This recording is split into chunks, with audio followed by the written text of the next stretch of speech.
바울의 얘기입니다.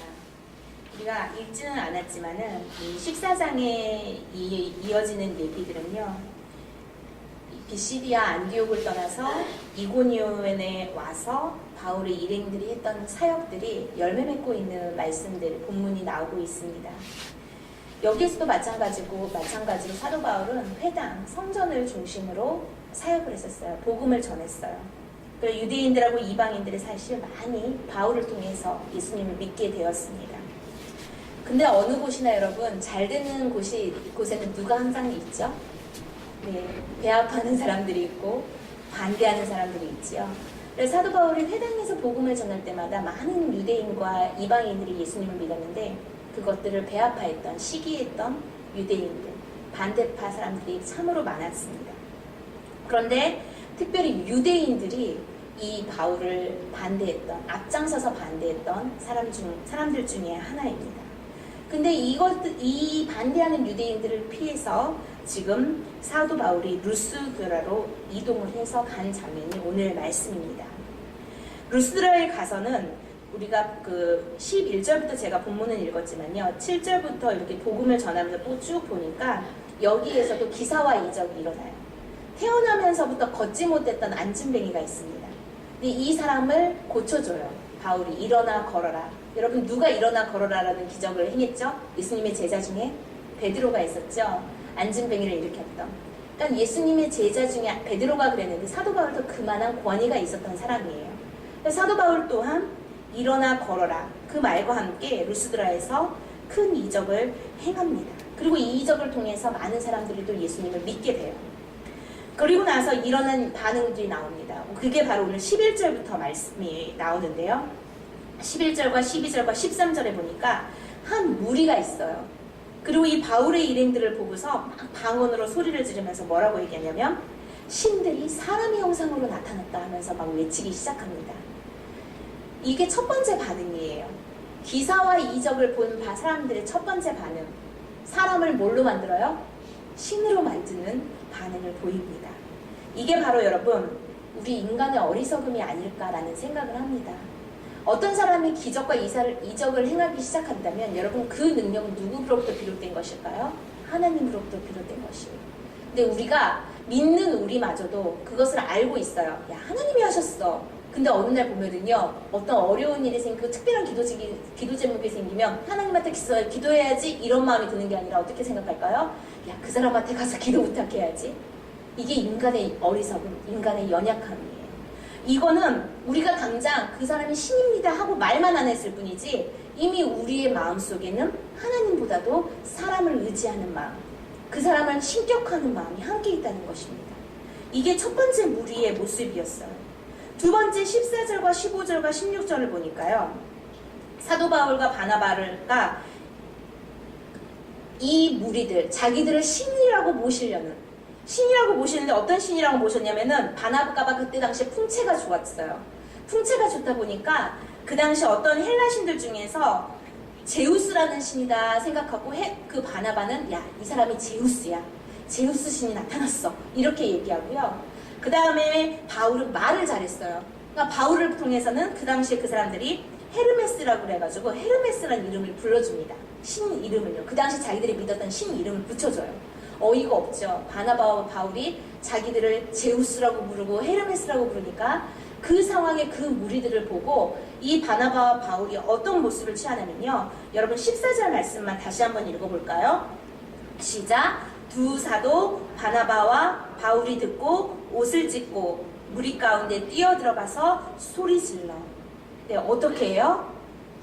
옷을 찢으면서 무리 가운데 막 뛰어들어가는 거. 사람들이 막 다 깜짝 놀랐겠죠. 아니, 저 사람들 왜 옷을 찢고 왜 저러지? 근데 들어가서 그 다음 말이 뭐냐면, 나는 여러분과 같이 똑같은 성정을 가진, 당신들하고 똑같은 사람입니다. 감정과 성품과 모든 것을 가지고 있는 사람입니다. 그리고 나서 그 기회를 통해서 바울이 한 일이 복음을 전해요.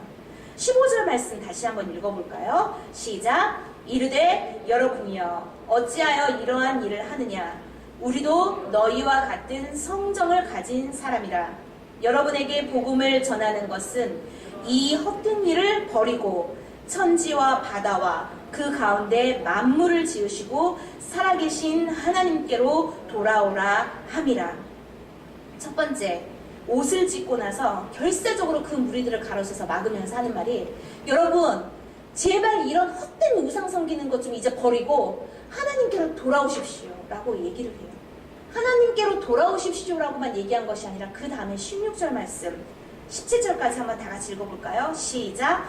하나님이 지나간 세대에는 모든 족속으로 자기들의 길들을 가게 방임하셨으나 그러나 자기를 증언하지 아니하신 것이 아니니 곧 너희에게 하늘로부터 비를 내리시며 결실기를 주시는 선한 일을 하사 음식과 기쁨으로 여러분의 마음에 만족하게 하셨느니라 하고. 여러분 하나님께로 돌아오십시오. 하나님께서 그동안은 그냥 모른 채 하고 침묵하신 것이 아니라 하나님의 음성이, 살아계신 하나님이 여러분 귀에 들리지 않고 눈에 보이지 않았다 할지라도 하나님께서 때마다 이른 비와 늦은 비를 주셔서 여러분에게 먹을 것을 주고 기쁨을 주시고 만족을 주셨다는 것, 지금 살아있다는 것 그 자체가 하나님이 살아있다는 증거입니다 라고 하나님을 얘기한 것입니다. 첫 번째는 똑같은 기사와 이적을 봤을 때 한 무리는 어때요? 야, 신이 나타났어, 대단해, 저 사람들은 신이야 하고 막 마음이 흔들리던 사람들이 있는가 하면은, 이 사도들은 어때요? 그 모습을 보면서 옷을 찢고 오히려 그걸 계기 삼아서 뭘 전해요? 복음을 전합니다.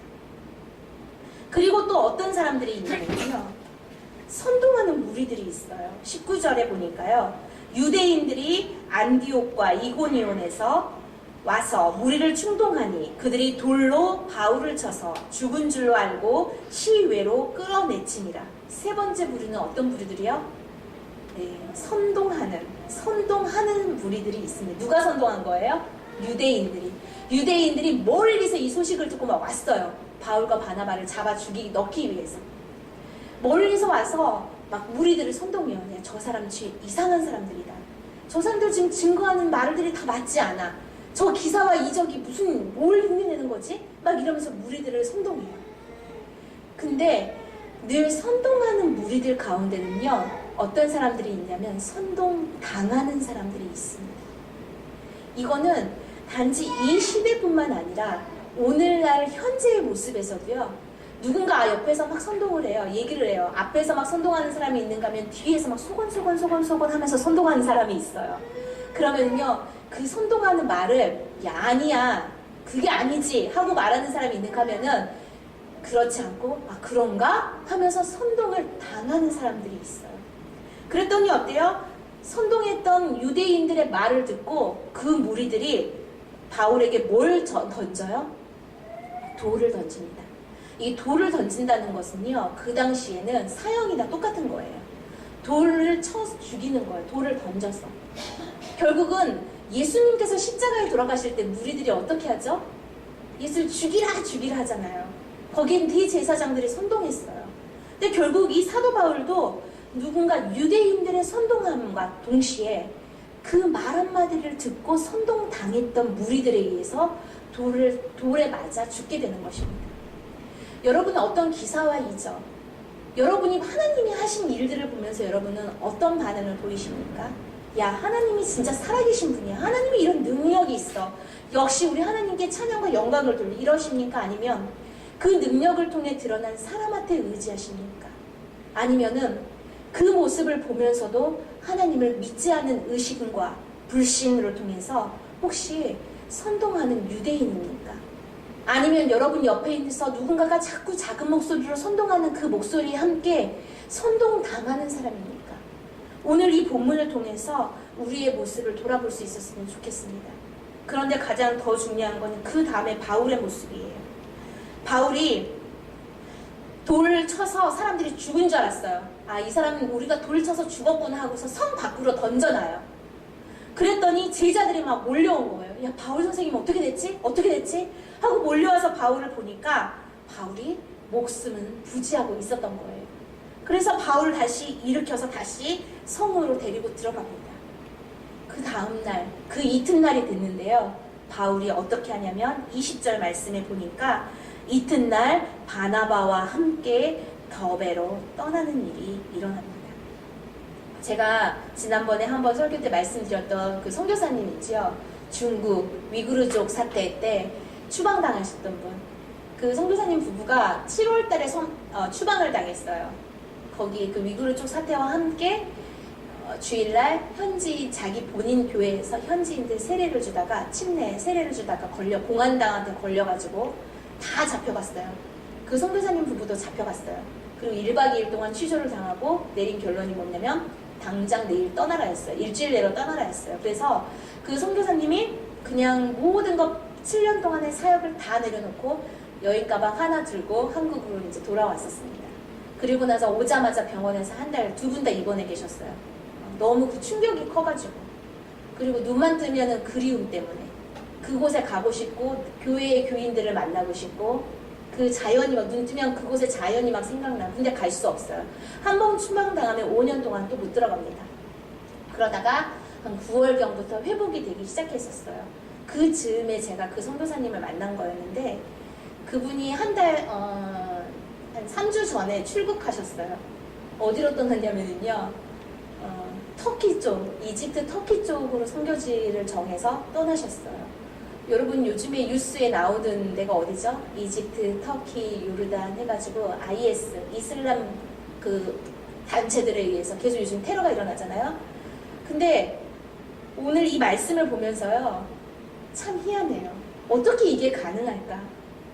충격과 더 큰 아픔과 더 큰 위기 속에 목숨을 부지할 수 없는 진짜 하나님께 목숨을 맡기지 않으면 그렇게 갈 수가 없거든요. 더 열악하고 더 처참하고 더 위험한 곳으로 선교지를 정해서 떠나셨어요. 그렇게 어떻게 그게 가능할까? 그런 생각이 제가 늘 들었어요. 그분을 보면서. 근데 제가 물어봤을 때는 저 사명 따라 사는데요. 이렇게 얘기하시더라고요. 그래서 제가 더 이상 할 말이 없었어요. 그러면서 나는 어떻게 사는 게 사명 따라 사는 거지? 그런 생각을 제가 돌아오는 차 안에서 계속 하면서 왔었는데 오늘 이 말씀을 봤을 때 바울은 결국은 돌로 맞아서 죽다 살아났는데요. 그 다음날 다시 하나님의 복음을 전하기 위해서 다른 곳을 또 떠나요.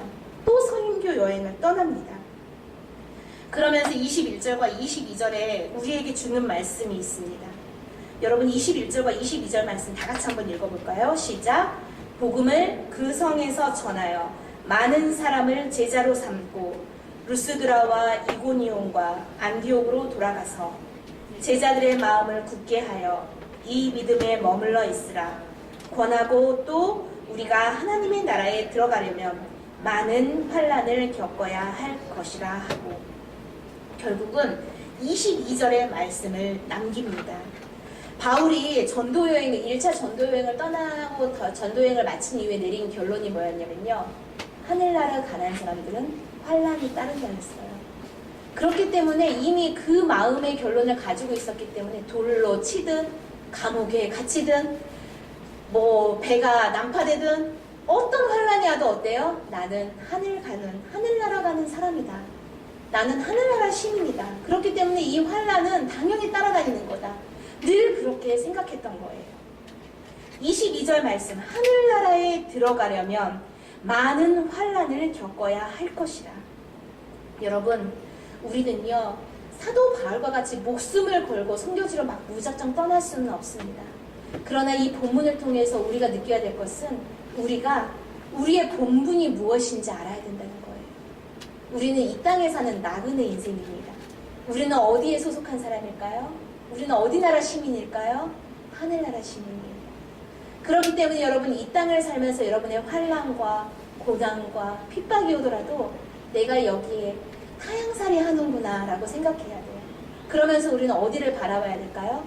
하늘나라를 바라보며 하늘나라 가는 나는 순례자 여행자다. 하늘나라까지 가는 순례의 여행을 내가 하고 있다 라고 생각하는 우리의 본분을 분명히 해야 된다는 것입니다. 두 번째 우리가 사도행전 15장을 가면은요 우리 하늘나라 가는 순례자의 특징이 나와요. 제가 읽어볼게요. 여러분 들어보세요. 그러므로 내 의견에는 이방인 중에서 하나님께로 돌아오는 자들을 괴롭게 말고 다만 우상의 더러운 것과 음행과 목매어 죽인 것과 피를 멀리하라고 편지하는 것이 가하니 라는 사도 바울의 고백이 나오는데요. 하늘나라 순례자의 특징은 첫째는 본분을 알아야 된다는 거. 방금 우리는 어디 나라 속해 있다고요? 하늘나라 시민. 우리는 이 땅에는 이 타향살이하는 나그네 인생이에요. 아브라함이 가나안 땅을 향해서 갈대우를 떠나서 그냥 순례했던 그 시간을 우리는 이 땅에서 지금 살아간다면, 두 번째 하늘나라 순례자의 특징은 오늘 사도행전 15장 19절 20절의 말씀처럼, 첫째는 사람들을 쓸데없는 일로 괴롭게 하지 말아야 된다는 거예요. 여기 앉아 계신 여러분은 그러신 분이 한 분도 없는 것 같아요. 혹시 여러분 막 사람들을 쓸데없이 괴롭히세요? 네, 고집이나 자존심이나 아무튼 뭐 여러 가지 것들로 인해서, 때로는 미움이나 뭐 때로는 시기든 여러 가지를 통해서 혹시 여러분 막 사람들을 괴롭히세요? 우리는 하늘나라 가는 사람들의 모습은요, 사람들을 쓸데없이 괴롭혀서는 안 돼요. 우리 안에 온유함과 겸손함이 늘 함께 있어야 됩니다. 그래서 크게 싸우지도 마세요. 그냥 크게 욱하지도 마세요. 신앙생활을 하다 보면은요, 나이가 들어가다 보면은요, 정말로 더 자존심이 막 강해지는 사람이 있는가 하면 신앙의 연륜과 함께 점점 더 가녀려지는 사람들이 있어요. 성령의 단비에 마음이 젖어들어서 옥토밭이 되어가는 거예요. 오늘 우리가 하늘나라 가는 순례자의 두 번째 특징은 온유하고 겸손하고 또 하나는 강팍한 마음이 없다는 것이에요. 지금 여러분 마음이 혹시 강팍하십니까? 바늘로 찔러도 피 한 방울 안 나올 것 같은 그런 마른 땅 같으세요 혹시? 그렇다면 오늘 이 시간 우리 예배 후에 기도할 때, 말씀 이후에 기도할 때, 하나님 성령의 단비로 나의 마음을 젖어주셔서 제 마음이 옥토가 되게 해주시옵소서. 제 마음이 더 이상 강팍하지 않게 해주시옵소서. 이것이 하늘나라 가는 순례자의 모습이라는 것입니다. 20절에 보니까 우상을 멀리해야 돼요. 우리는 사실 많은 우상을 믿지 않습니다. 우상을 섬기는 것 자체가 죄라는 거 다 알고 있어요. 그러나 우리가 살다 보면 때로는 자녀가 우상이 될 수도 있고요, 때로는 돈일 수도 있고요, 때로는 명예가 될 수 있고요, 출세가 될 수 있고요, 때로는 가족이 될 수도 있고요, 때로는 나 자신이 가장 큰 우상이 될 수 있습니다. 근데 내가 우상이 될 때가 더 많은 것 같아요. 내 주변보다도.